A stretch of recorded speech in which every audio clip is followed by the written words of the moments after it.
It is my pleasure today to introduce our colleague Peter Kitras. Peter has received his doctorate in Near Eastern Studies in Princeton in 2021. Before that, he studied religion at Dartmouth College.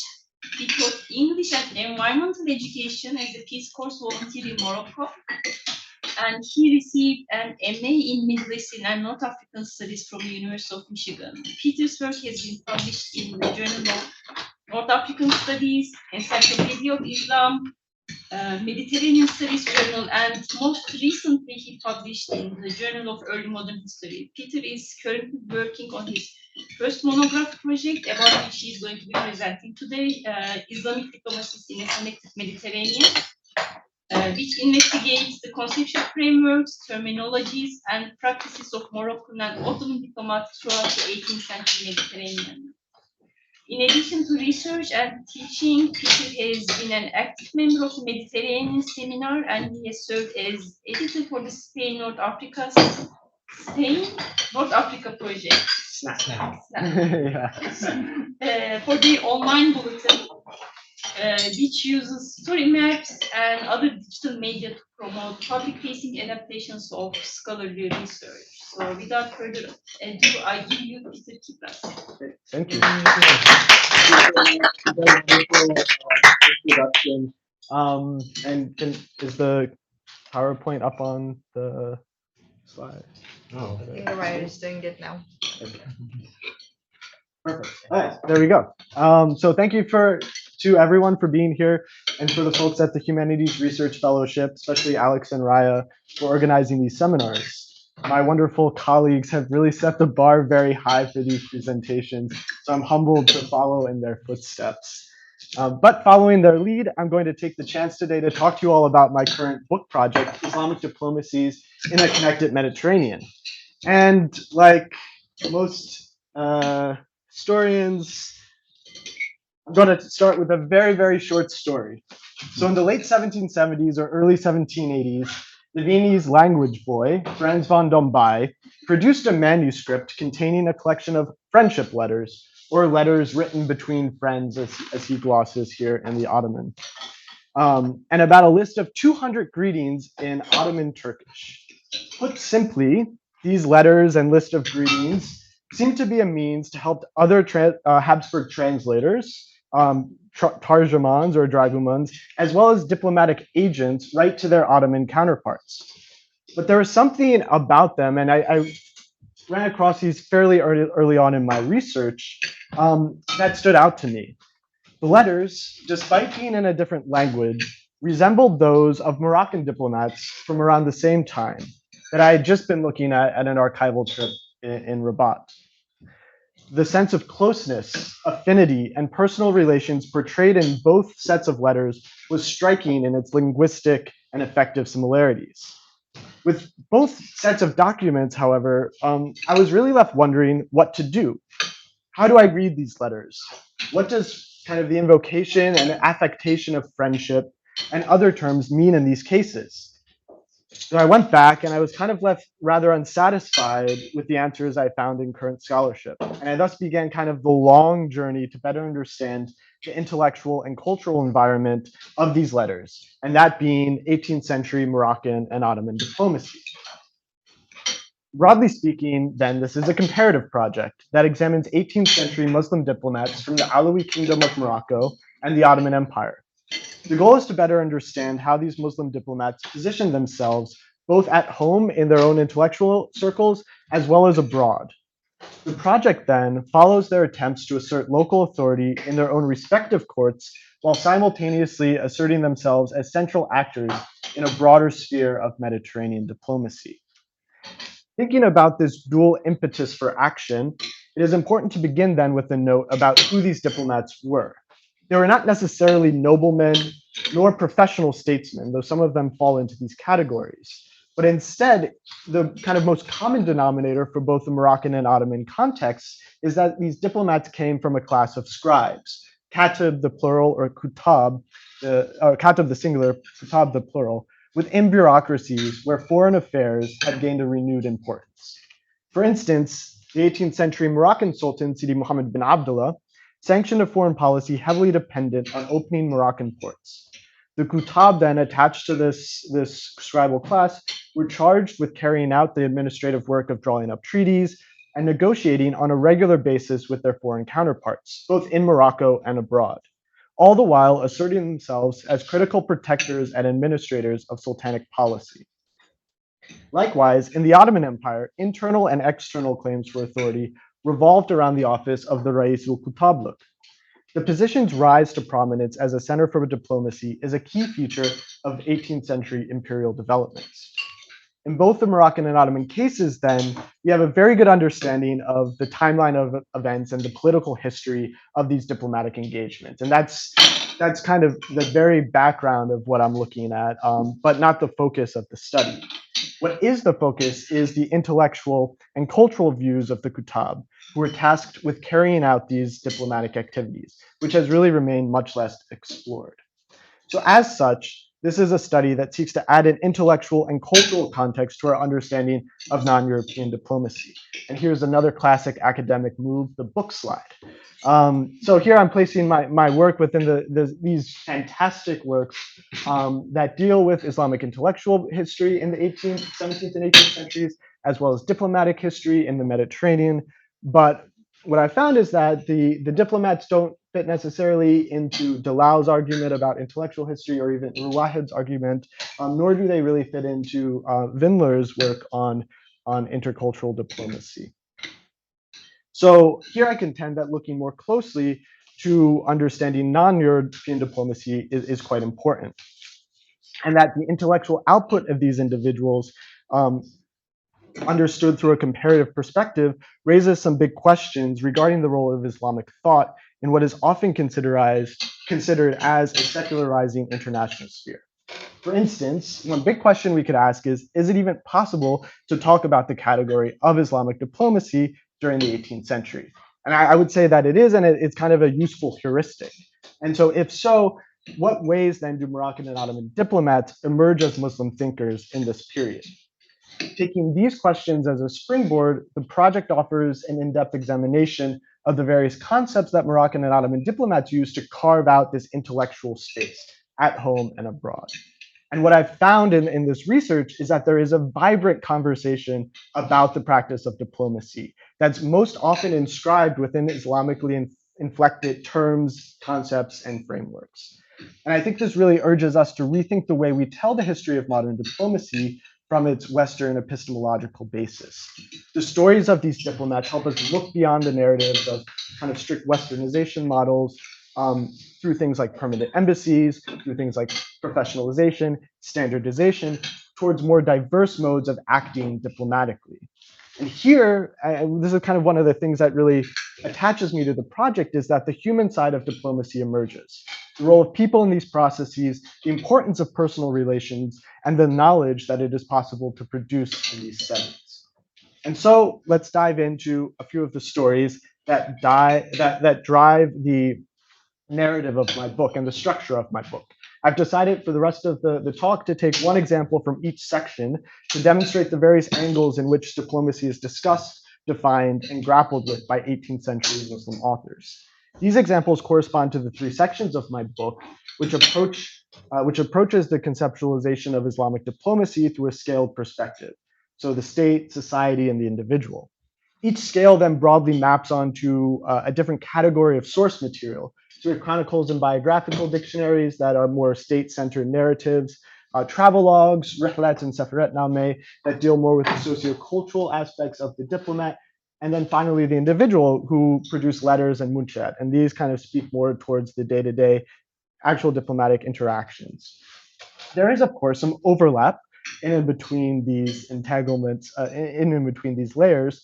However, I find that this scaled framework for understanding Islamic diplomacy helps us deal more acutely with the potential for plurality and even contradiction, which is an important kind of key to understanding kind of this to the study of religion, but also the study of humans, right? Because we contradict ourselves often.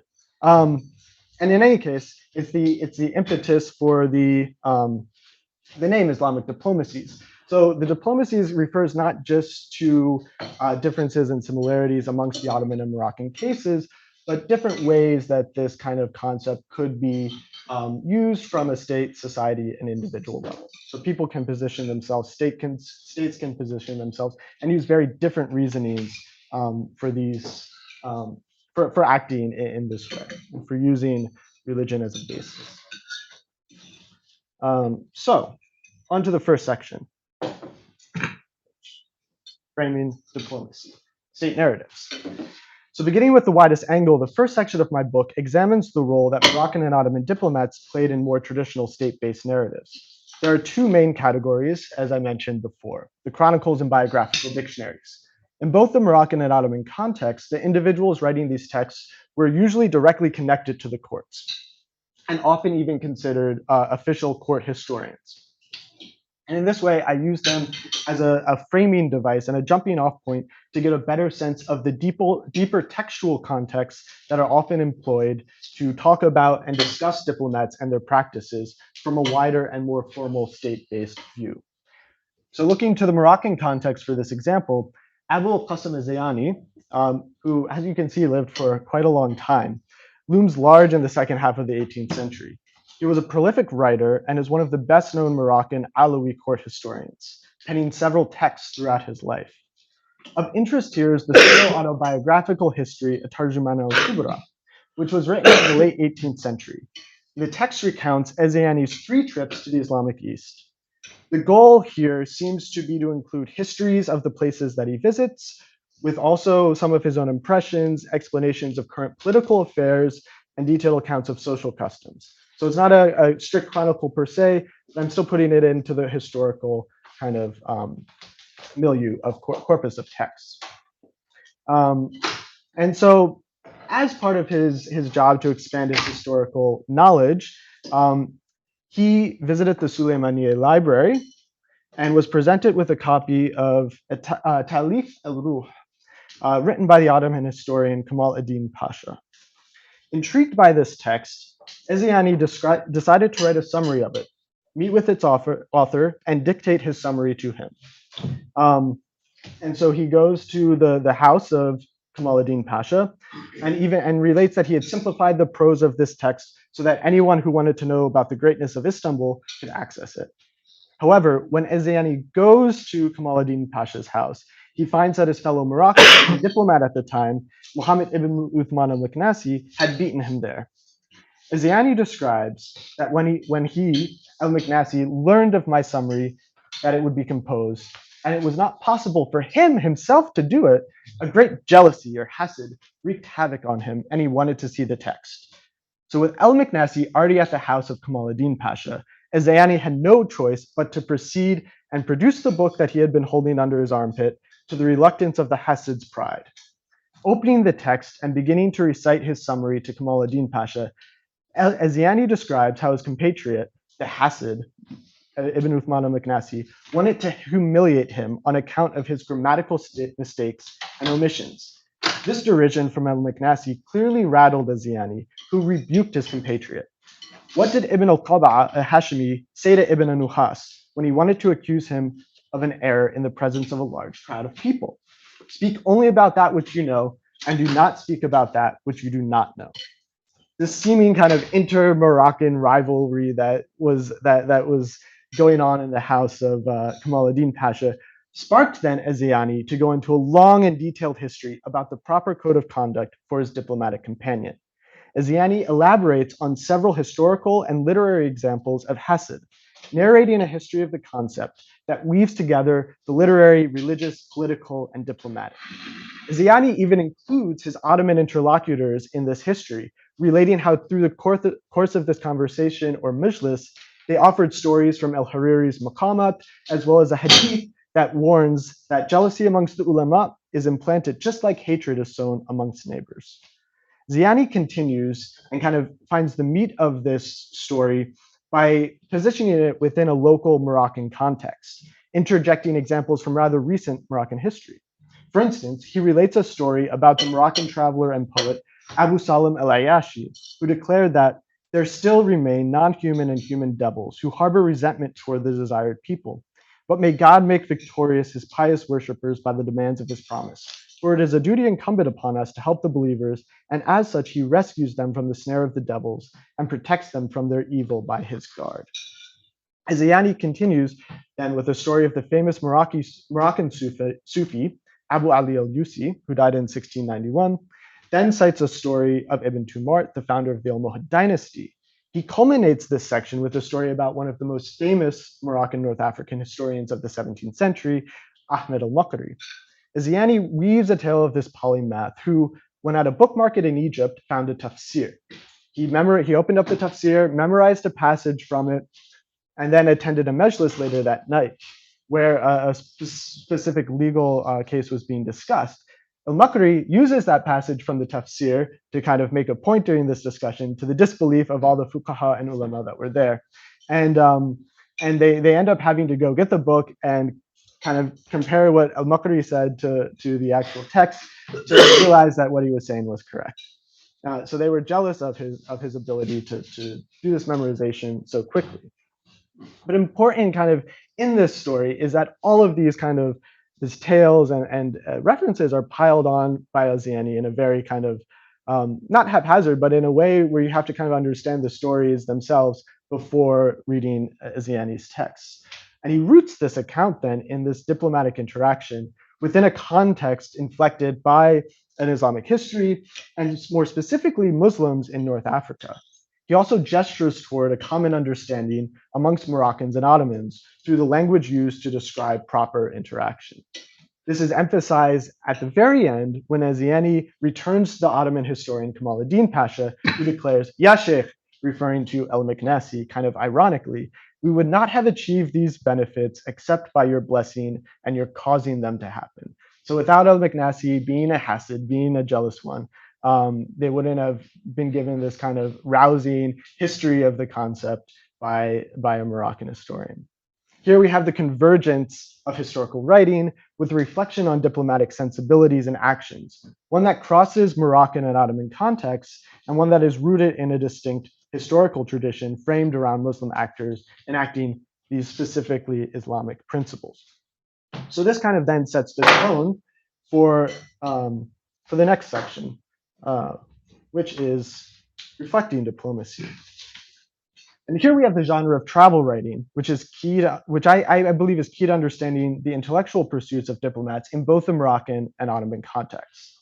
Throughout the 18th century, Rihlat and Safaratnameh blossomed in both places.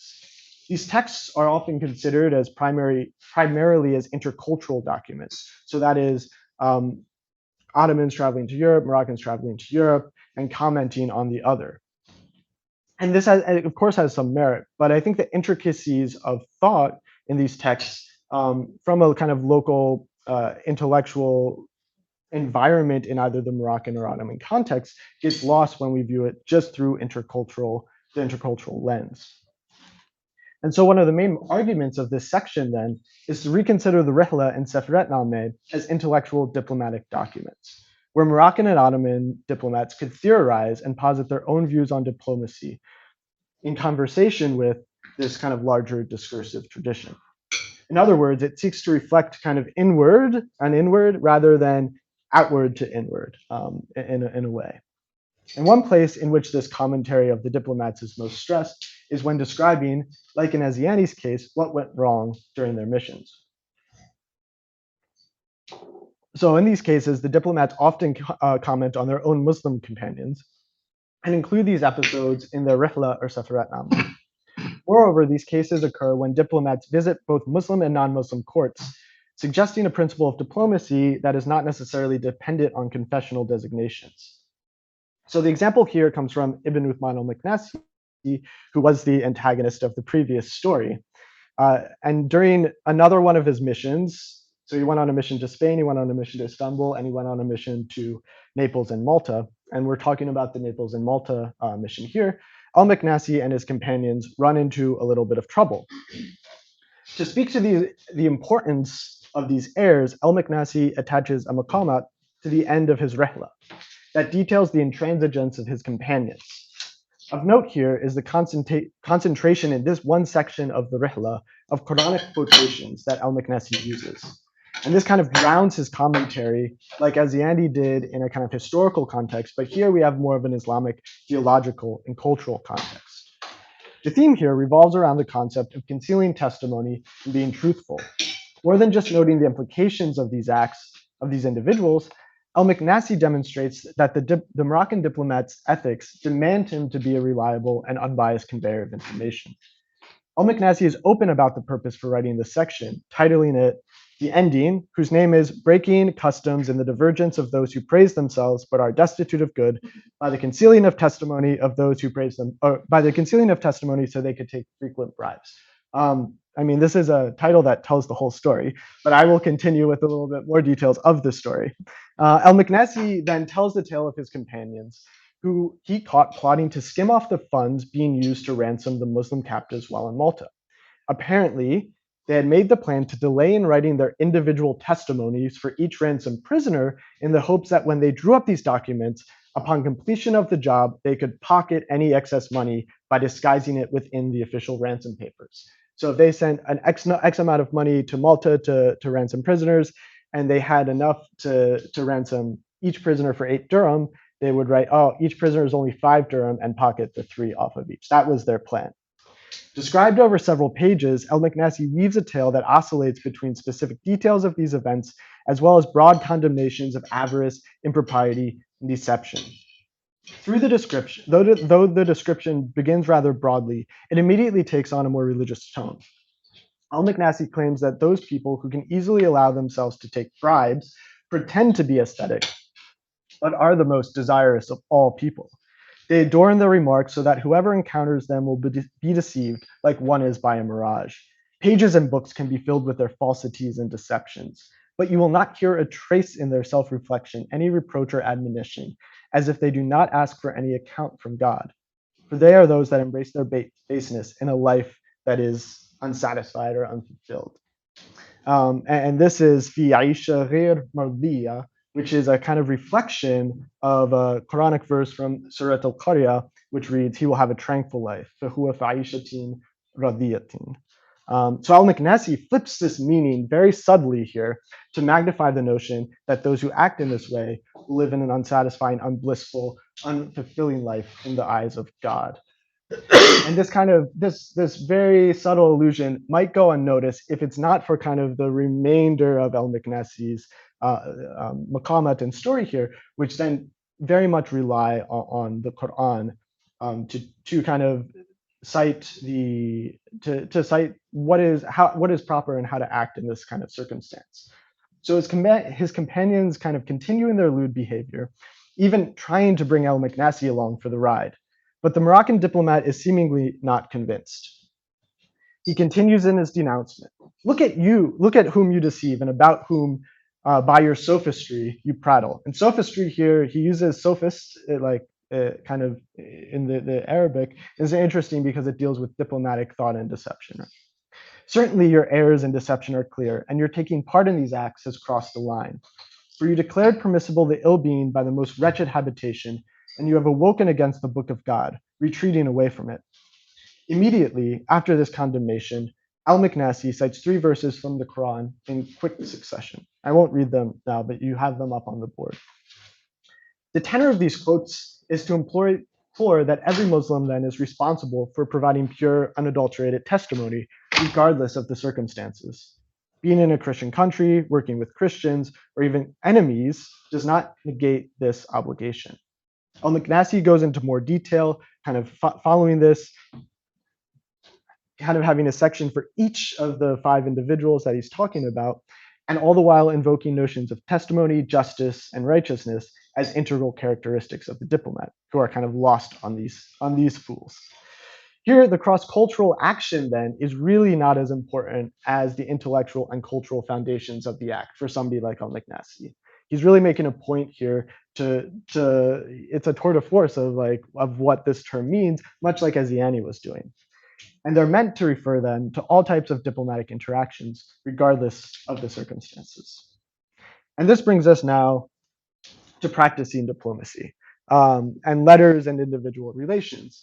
which, as I mentioned at the start of the presentation, is really what was the impetus for this project. And so here I look at the letters and correspondence of diplomats as a way into understanding their more kind of day-to-day actions and the way that they position themselves on a daily on a daily affairs basis. We have archival letters from Moroccan diplomats, as well as collections of munshat, which you have one here, put together by their Ottoman peers, which are collections of letters. Like these other texts, the letters are loaded with allusions and conceptual references. And one that looms particularly large here is the language of friendship. And so building on the research from wider discursive spheres of the other two sections, this part argues that this language of friendship is neither superficial nor entirely static. Instead, it really needs to be understood as rooted in a similarly dynamic discursive space, deeply connected to a long tradition of religious and cultural literature and meanings. It brings this basis of Islamic diplomacy to the individual human interactions of these diplomats. One of the more interesting aspects about the language of friendship is that it can often have an ambivalent use in both the Moroccan and Ottoman contexts. I do not think that this kind of ambivalence discredits the conceptualization of the term, but rather it points towards its complexities and its nuances, which then can traverse and even connect the scales that I was talking about earlier about the political, the social, and the individual. So for this example, we're going to turn to the Munshat of Khoja Rajab Pasha, a Katib and later Ra'isul Kutab, so the head of the Katibs, who early in his career was tasked with negotiating a treaty with Nader Shah. A big hurdle in this peace process was Nader Shah's insistence that the Jafari sect be recognized as one of the 5 official schools of Sunni Islam. Khoja Rajab Pasha's documents relating to these events offer a glimpse into the language of one of the most celebrated members of the Ottoman diplomatic corps during this tense and fraught negotiation process. The consistent use of friendship then throughout these letters and in various instances can be seen right at the beginning of a letter sent to Nader Shah. Here, Khoja Rajab Pasha writes that the Ottoman state has no other desire or intention aside from accord, mutual love, and friendship. Here, Khoja Rajab Pasha emphasizes this friendship through the terms dostluk, muhabbet, muveddet. This language of accord allows Khoja Rajab Pasha to tactfully broach the issue of the Ottoman Padishah's objections to the 2 sections of the treaty that dealt with the Jafaris' official recognition. In this letter, Khoja Rajab Pasha defends the Ottoman state's stance, and in doing so navigates the obligations of the Ottoman Sultan to both his own people as well as a majority of the Muslim community. Here, he first attempts to assuage his counterpart, writing that this is not a matter that necessitates rivalry and mutual rancor between us and you, so kind of the opposite of friendship, right? Particularly the high states having a bad intention towards you.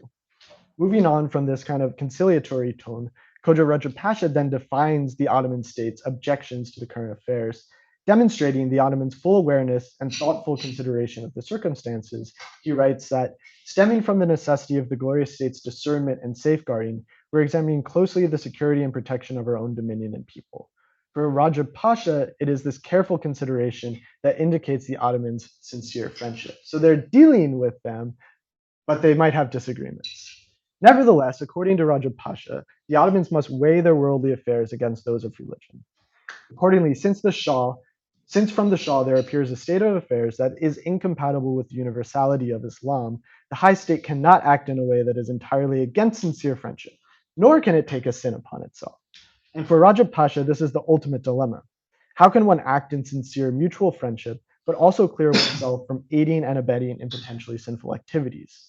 Here, the Ottoman diplomat employs friendship in an ambivalent yet very practical way. And for Khoja Rajab Pasha, both the obligations of friendship as well as the kind of political obligations of state relations can coexist, do not necessarily interfere with each other.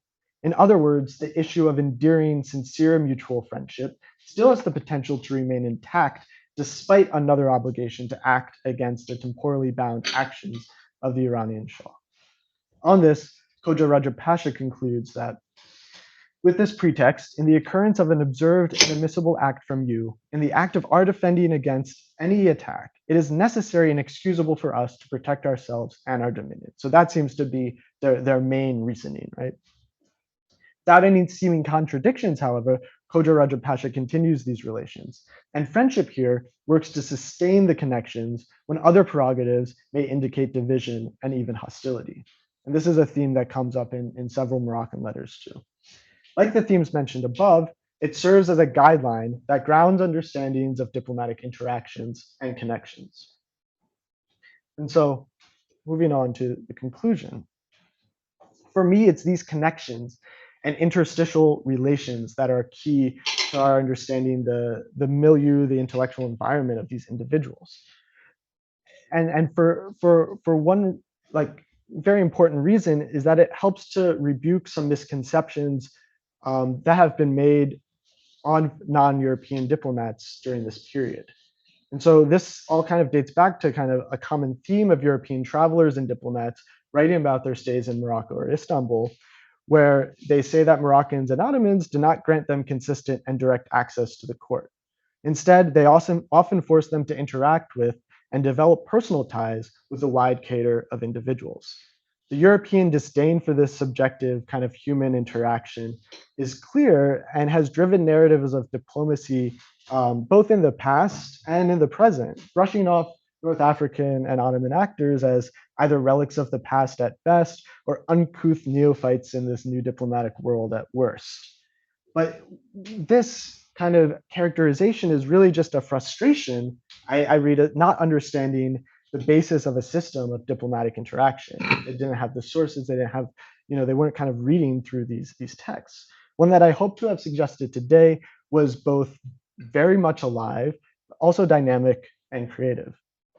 One where relationships defined by these kind of nuanced concepts inscribed in an Islamic socio-cultural framework kind of thrive, like friendship, justice, and witnessing. Building on this, kind of these relationships, right? I want to suggest that this better understanding of this conceptual framework pushes us then to reconsider narratives of diplomatic history in general as necessarily rooted, and especially during the 18th century and later, in the state, and instead consider it from these more human dimensions and the kind of knowledge and practices that can be produced in and around these spaces of interaction. So with that, I'll leave it to the end. I look forward to your questions and comments.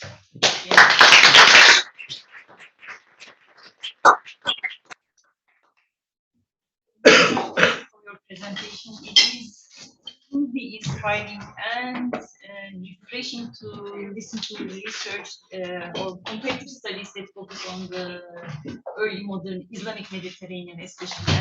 And personally, as an Ottomanist whose main focus of study is on the period of so-called westernization / modernization, I appreciate it very much that your work also helps to nuance or refine our understanding of the late Ottoman period, which, as you know very well, in the conventional historiography has often been, or at least used to be, conceptualized as this gradual but inevitable unfolding of this grand narrative of secularization and westernization, which happened to start in the 18th century, in the period that you studied. And in fact, you are probably familiar with this work, but one of the seminal works in the field that was required reading for many generations of Ottoman historians was Niyazi Berkes's History of the Late Ottoman and Early Republican Period, which tellingly was titled The Development of Secularism in Turkey, right? In which he suggests that basically the last 300 years of the Turkish experience was this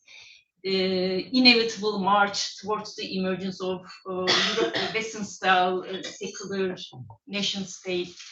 And here he happens to open the book with the story of a diplomatic mission to Paris in the 18th century. Exactly. Who was a special envoy to the court of Louis XV in 1721. Something around that time. And then, so Berkes tells this story, and then he goes on to argue that his mission this trip was the discovery of a new world for those. I think that is exactly his exact wording. The Ottomans finally discovered the European world, and that was the beginning of the westernization and modernization of the Ottoman court. So in that, because of that, I find your focus on the non-European and on the religious thought very refreshing. It very provides an excellent alternative to this teleological, unilateral version understanding of the Ottoman history that many scholars believe inevitably led to the secular nation state. So in that sense, I am sure your work is going to be, once it's published, it is going to be a valuable contribution to the growing body of revision scholarship on the late Ottoman Empire, and I look forward to reading it. So thank you for your work. With that, I would like to use my moderator's prerogative and ask the first question. I hope that's okay for you, and that will also give everyone a minute or two to prepare their questions. So I kind of started asking you these questions. We had a very quick conversation before your talk, but I want to ask you if there were people or interpreters in these missions that you discuss.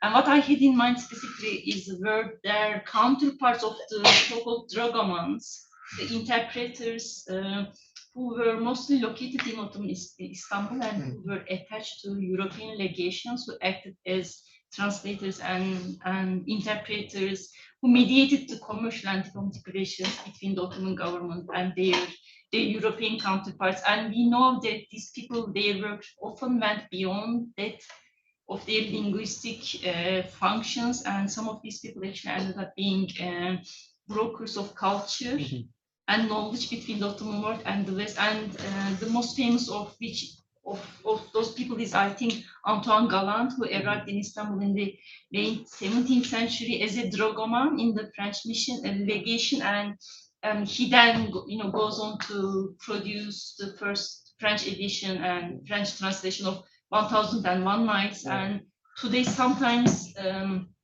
somewhat anachronistically, he is sometimes identified as the first French Orientalist scholar. So my question for you is: were there people like that, Antoine Gallant's counterparts, or someone along those lines, who partake in those diplomatic missions, who might have mediated not only the linguistic but also the cultural sphere, and who might have shaped these diplomats' thoughts and cultural view?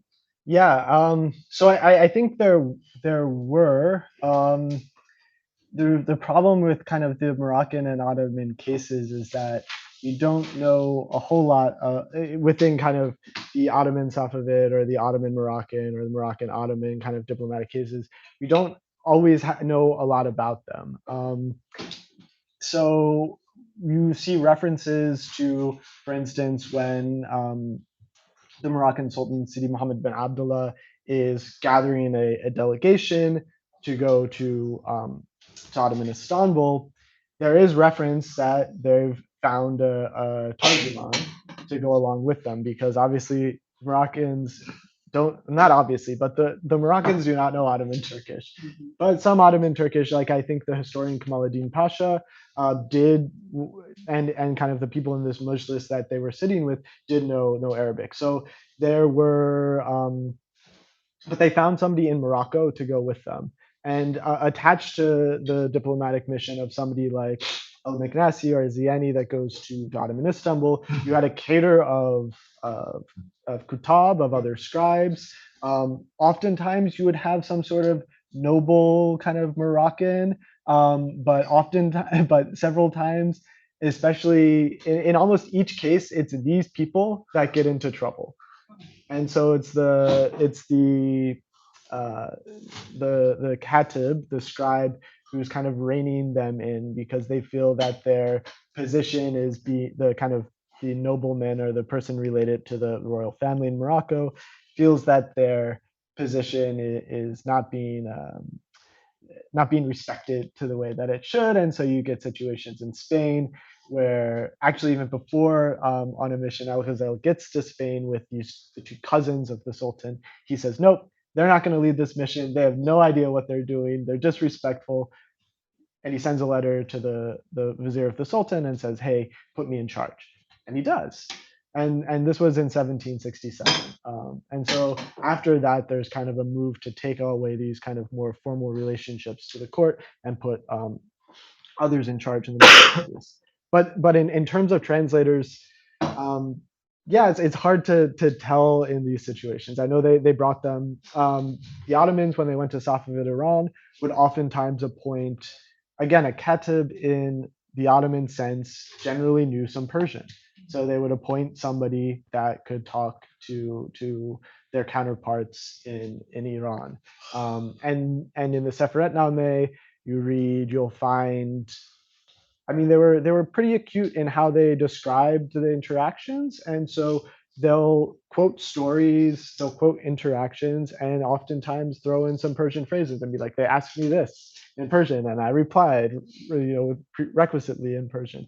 So there was some of that, but I'm sure in that case too, there was a more official translator that was brought along. Yeah. So there was no core of dragonans or terjemans in training. It was Not, more yeah, like ad hoc solutions. yeah, not in Morocco. There wasn't a court of dragoman. So I think in the Moroccan case, they, yeah, they relied on people in Spain.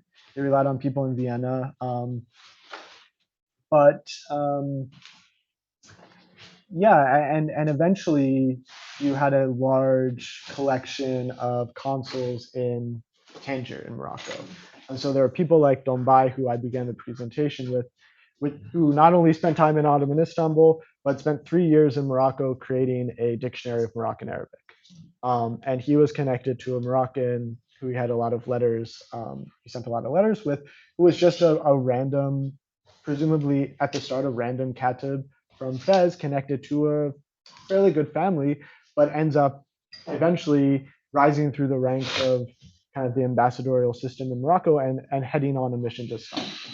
So it's this kind of social sphere is at this point, based on sources, kind of opaque, but there are these instances where you can get glimpses of how people in these sort of lower level positions might rise up or kind of interact with the broader diplomatic network. Thank you.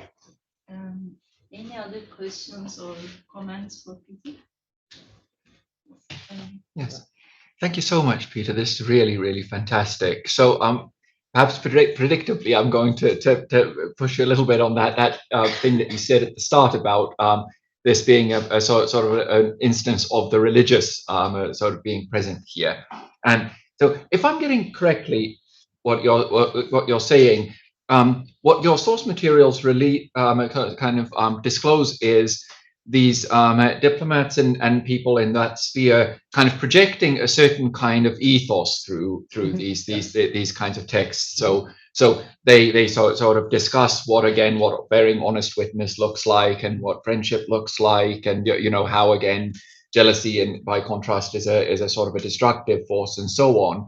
And that makes a world of sense to me, because of course, if you're thinking about kind of credentializing yourself or legitimizing yourself and so on, then wanting to show what it means to be a good, sort of a reliable kind of trustworthy kind of person in moving in these spheres. If you want to get your next mission, then you're going to want to show that you're the kind of person who can be entrusted with this kind of work. I'm reminded of something that I think I think it's somewhere in Alistair MacIntyre where he talks about why would a character-based, virtue-based ethics be sort of attractive in a pre-modern setting, and it's because, well, you can't control for events everywhere, kind of in places temporally and spatially removed, and therefore you have to trust that the kind of person that you're sending out is the kind of person that you can rely on.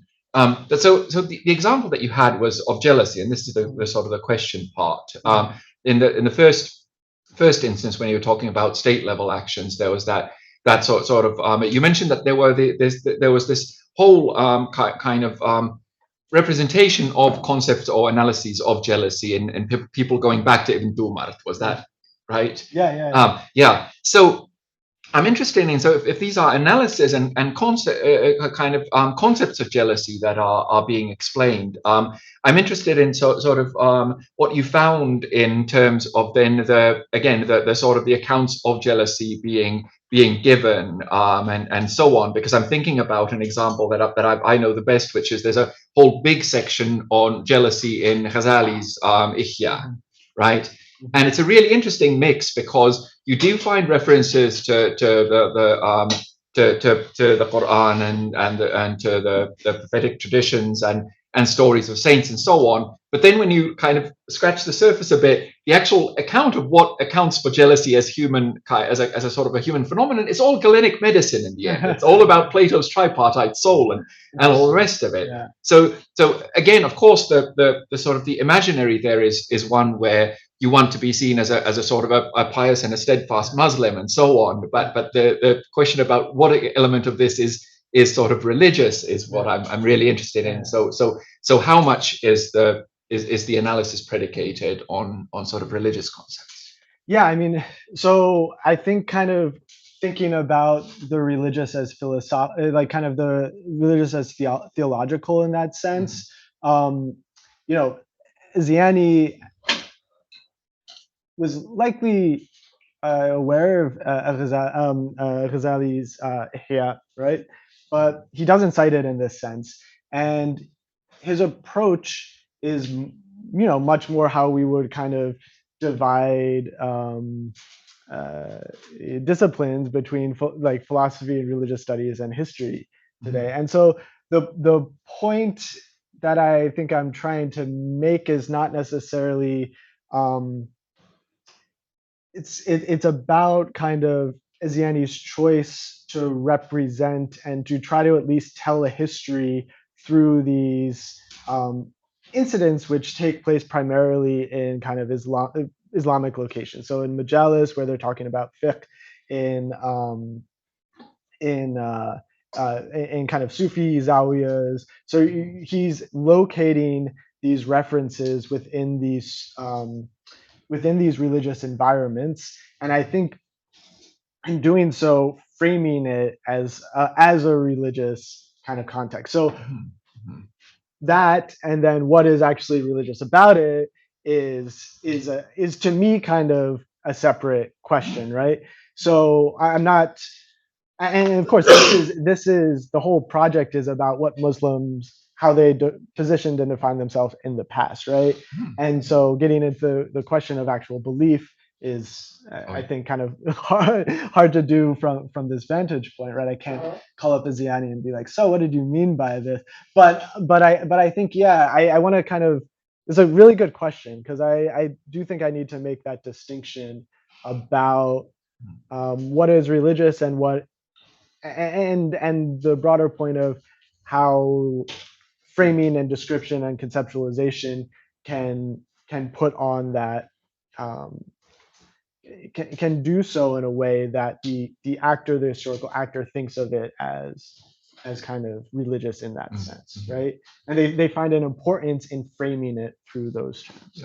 Yeah, exactly. If I may, just a quick follow-up. Exactly. So that's, I didn't mean in the naive sense again of saying that it's just that about whether they sort of, but again, it's about containing notions of, again, about what might proper religiosity look like, because again, it might be an interesting kind of further question to be asking again about individual sources, how much they lean on, let's say, again, Sufi models of piety versus, again, a sort of fiqhi context and so on, because again, what it means to be properly religious for those agents themselves may differ from person to person and kind of context to context. So if you've got a Sufi adjacent ruler, then you're going to emphasize your knowledge of sort of Sufi conceptions and so on, right? Right, and I think this brings up the other kind of the reason why I've kind of divided it, or I at least conceptually thinking about it in this scaled way, is because oftentimes we attach religion, especially during the early modern or the modern 18th century, to the state, where it's like a religious act is, for instance, jihad. It's like this is where diplomacy takes place, and we can go back to the Siyar of Shaybani, and where he dictates all of the fiqh of proper engagement in war, and like that is the Islamic conception of diplomacy, and it's directly tied to state actions, right? And so not dealing with the social or the individual, which I think you're really bringing out here. So yeah, I mean that's kind of how I'm. I think this kind of conceptual division I think is important precisely for this reason. So thank you. Yeah.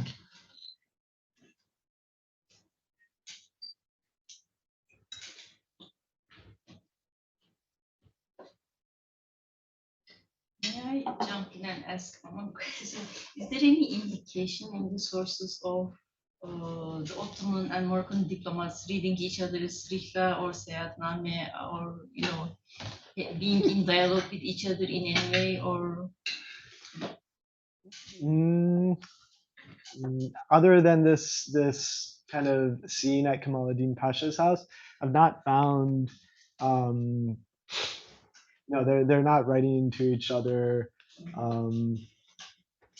Yeah, and I know, in the local context that the rihla circulated amongst Moroccan circles, and that the Seferatname were kind of submitted to court but read amongst a wider bureaucratic audience, particularly in the 18th century.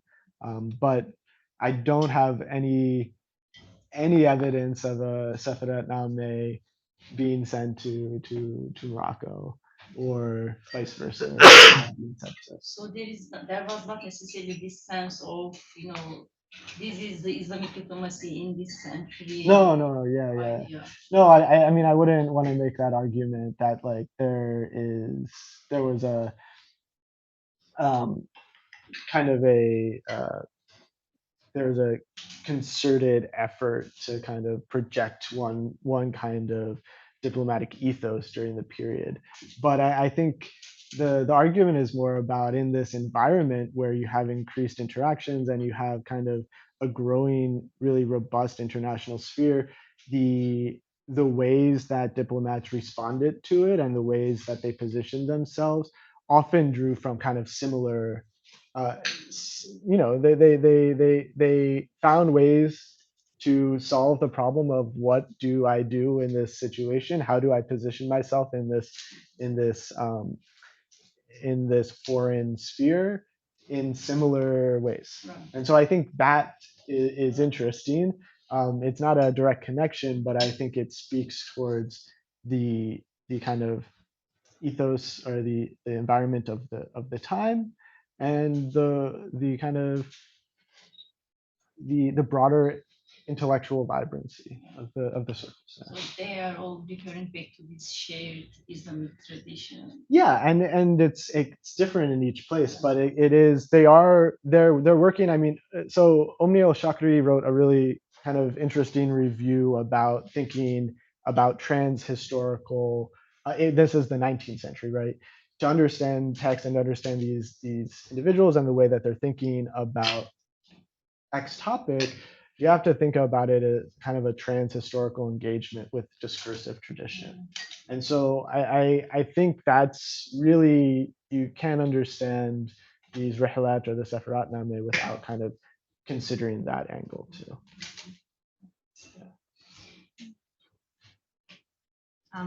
Thank you, Peter, for this really rich talk. And I was sort of trying to think through a little bit about some of the scholarship that I know that's being produced on the early modern period into the kind of like 19th century, that's really been trying to embrace the idea of Persianate as this kind of cultural sphere that in all sorts of spaces would kind of create these kind of like common norms, and particularly potentially between like the Ottoman court, the Safavid court, and the Mughal court, even though we don't necessarily think about the Ottomans as Persianate. And I think in that body of scholarship, they've really kind of like leaned into kind of a linguistic cultural way of defining the kind of shared norms. And so I'm sort of wondering, how that kind of contrasts with your approach, which seems to kind of foreground the religious, which is maybe like a variation on Tonelli's question, but sort of how maybe that kind of idea of the Persianate, like, does that kind of enter into your thinking at all? Yeah, I mean, the Persianate context, particularly there's been work on like the Munshi and the scribal class there, right? And so it is, there is a linguistic cultural, but I think part of that cultural aspect is the kind of idea of religious culture. And so in these sources, what I find is that the actors most often kind of fall back on an example that has some sort of religious or Islamic significance. And so it's part of that wider culture too. I mean, any scribe in the Ottoman Empire in the 18th century had a had a religious and a scribal training. So I think to just think of it as linguistic and cultural is missing an important part of the conversation, especially when we deal with kind of this idea that, because I think in the 18th century we're, I mean, teleology, as mentioned, I didn't want to bring it in, but we're thinking back on this time where, well, of course, religion isn't going to come into play, or it's not as important as something else. And so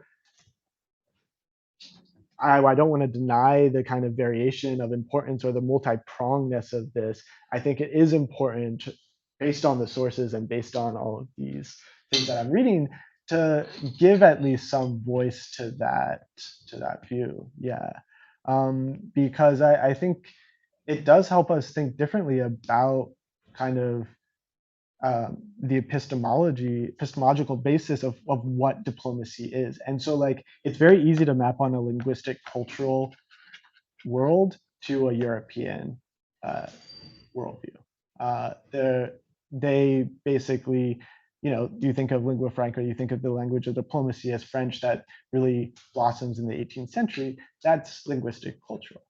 So it's a framework that overlaps there and discludes, I think, an important aspect. And in the European sense too, this is not to say that Europeans weren't also thinking in religious terms or using that for some argument. And there's work being done on Enlightenment thought and like even what we might think of like very mundane topics of like well, I guess not necessarily, but like utopia, like the religious kind of foundations that form the basis for utopic thought in certain ways. And then, of course, it was very much kind of raked out at a point, but there is this kind of dynamism too and multi-pronged approach in the European sense as well.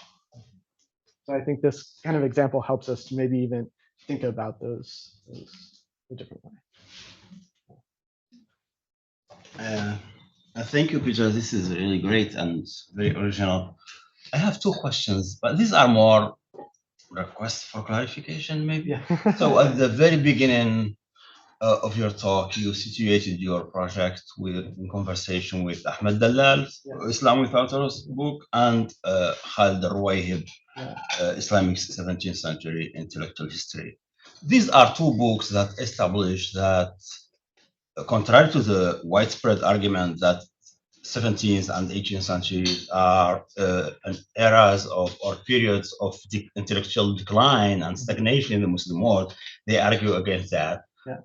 Dalal using the 18th century, bringing in even African Islamic scholars, which is very rare and very commendable, and alongside Yemenis like Shawkani, etc. On the other hand, Ruwayhib focused on the Maghreb in the 17th century. Yeah. But I think I missed the link you're doing with your own project. Yeah. Maybe I missed it. So I want you to elaborate on that, maybe, please. Second question, I was wondering if diplomacy is the thing you are really most interested in here. Yeah.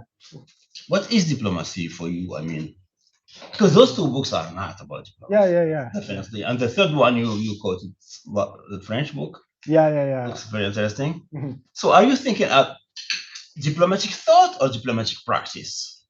Yeah. I'm a bit confused. Yeah. I mean, it's a really good question. What is diplomacy? I mean, I think that's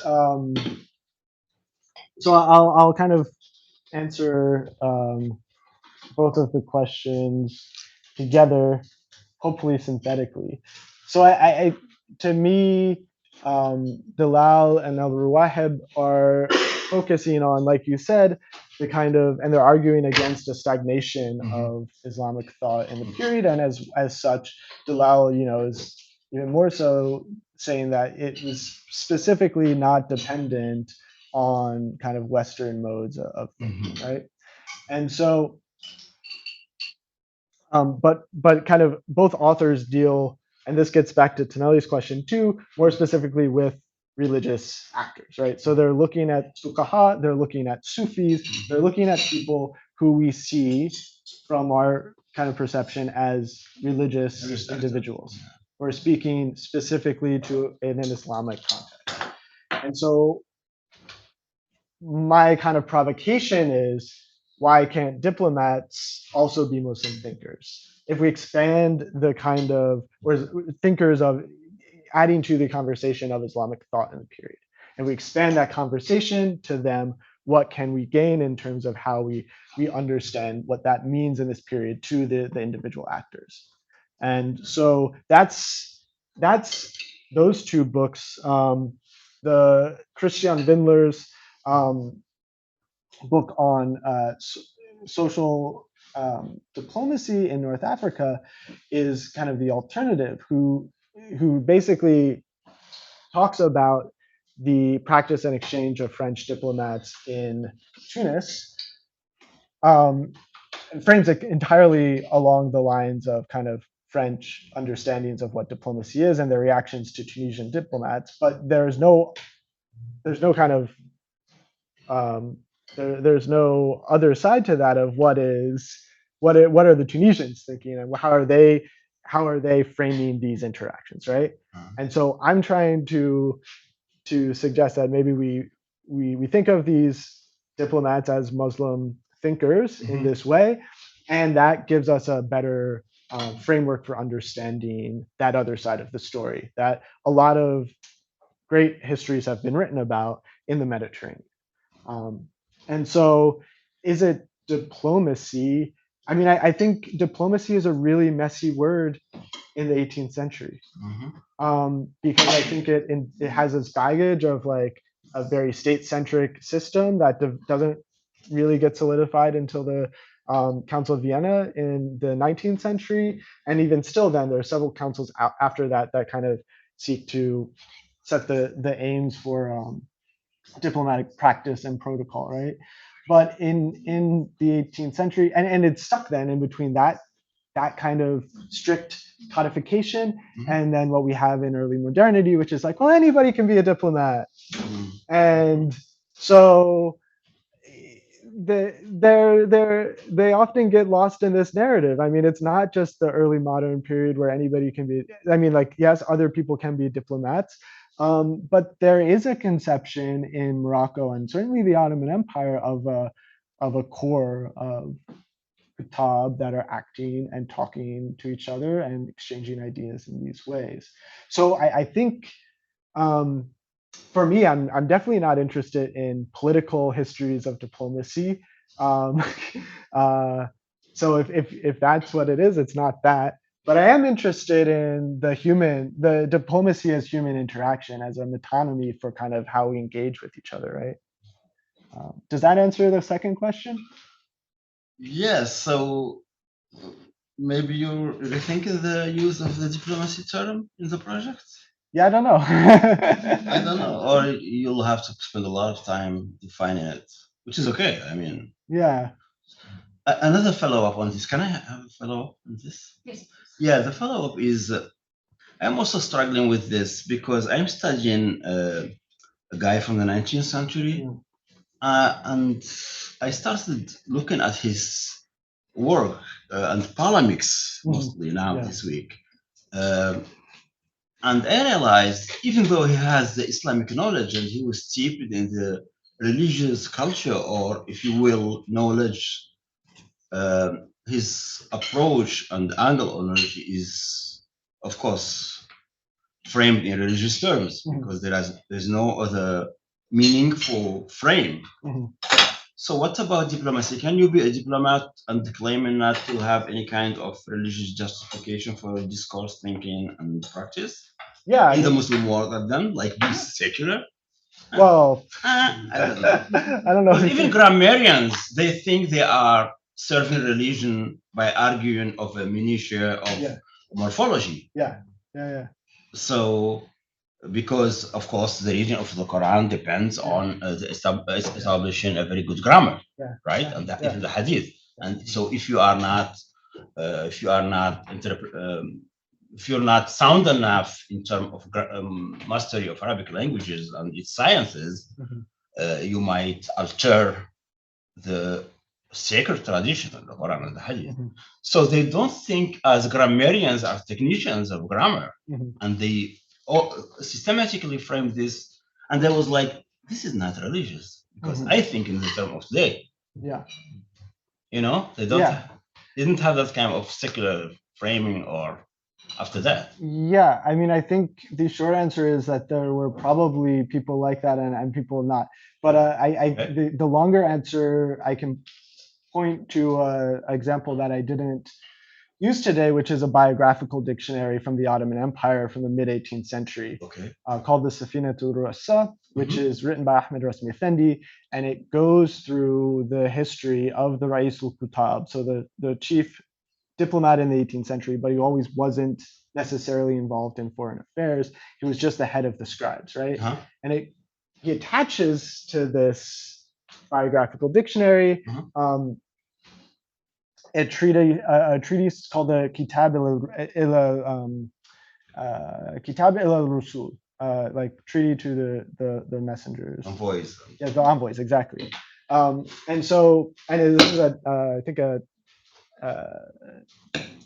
8th or 9th century text that goes through kind of the moral and ethical obligations of the scribes, right?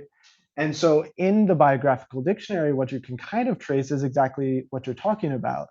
This kind of, at one point, a preference for the Nahu, for this kind of very strict reliance on grammar and those kind of scribal classes, to something that emerges as a sort of moral, ethical obligation connected to that, but more important for understanding human relationships. So he reads the scribe as somebody that is trained in these kind of strict, not strict, but kind of more codified and defined religious areas, but through this progression throughout the kind of 250 years that he tracks, the Ra'isul Kutab becomes somebody that has the best knowledge of how to relate to people, relates to people in his own place, relates to people kind of higher than him, lower than him, treats people in that way, and then is able to, as a result of this, work in the international sphere without any issues, right?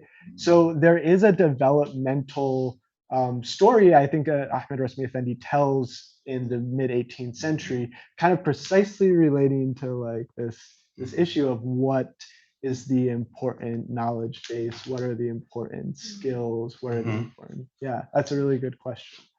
Thank you. Very interesting.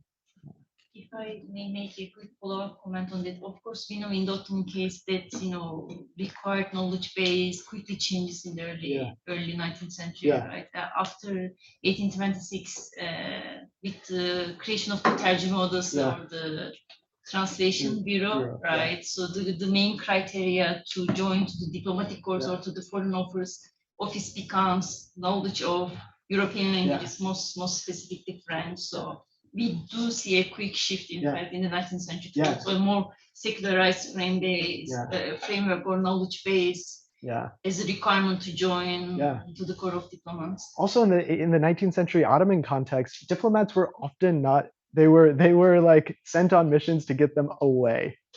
They were just like, we don't want you here. That's still the case. Yeah, go somewhere else. You're causing too much trouble. And and so then people often think of 18th century Ottoman diplomats in a similar way. I don't think that's necessarily the case. They were set abroad more for their skills and less for to create a distance from the court. Yeah.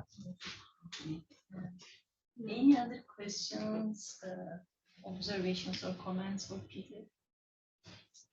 Yes, please. Thanks, Peter, for which very insightful.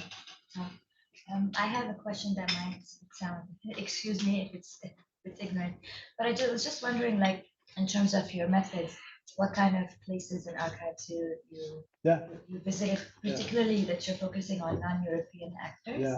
It's not something I'm familiar with, so I'm curious in that regard. I'm also curious if the research that you conducted, if it coincided with the pandemic, and if that was the case, did that sort of require you to retool Mhm. research, whether in terms of method, whether in terms of the questions or Yeah. analysis. Yeah. That would be great. Yeah. No, that's a really good question. So fortunately, I was in the field in 2017 and 18, maybe. Yeah, 2017 to 18. So it was before the pandemic.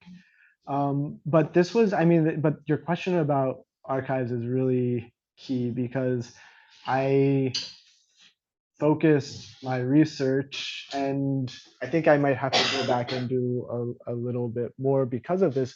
I stayed in Morocco for the time I was there, and I stayed in Turkey for the time I was there. And those were kind of the two research hubs because I wanted at that time to get a sense of not only of what kinds of, how the archives are organized, what kind of stories they tell themselves, right? What documents exist or how they're kind of curated in that sense. So I wanted to kind of base my project from the kind of very beginning in those two places. I visited Dubrovnik and I visited Gibraltar, which Dubrovnik was during the 18th century a vassal state of the Ottoman Empire. And Gibraltar was the first place where the Moroccans had a foreign embassy in the 1790s. That was very short, or foreign permanent embassy, which is very short lived. But throughout the 18th century, as the Spanish were kind of trying to get back this little nub of land that they loved so much, the Moroccans basically had to provision Gibraltar. So there's a very, very strong relationship between Tangier and Gibraltar during the 18th century, sending cattle, sending wood, sending all sorts of materials up to there. So yeah, I mean, I spent most of my time in those archives. I've since visited archives in Tunisia, which is a whole nother story. I mean, the diplomatic scene there and the kinds of materials that exist relating to diplomats is just completely different. They didn't write Rihla or Sefaret Nameh. They were oftentimes in Tunisia. They were, and this is something I don't know what to do with, but they were oftentimes brought from the Levant. They were mostly Levantine Shami families that were brought to Tunis to serve as ambassadors. So they knew Arabic and presumably Ottoman Turkish too. So they could kind of be the all-in-one translator, diplomat, person that would go around the Mediterranean. But I haven't dealt with that yet. I don't think I'll be able to deal with that in this kind of project. But yeah, it's a really good question. Thank you.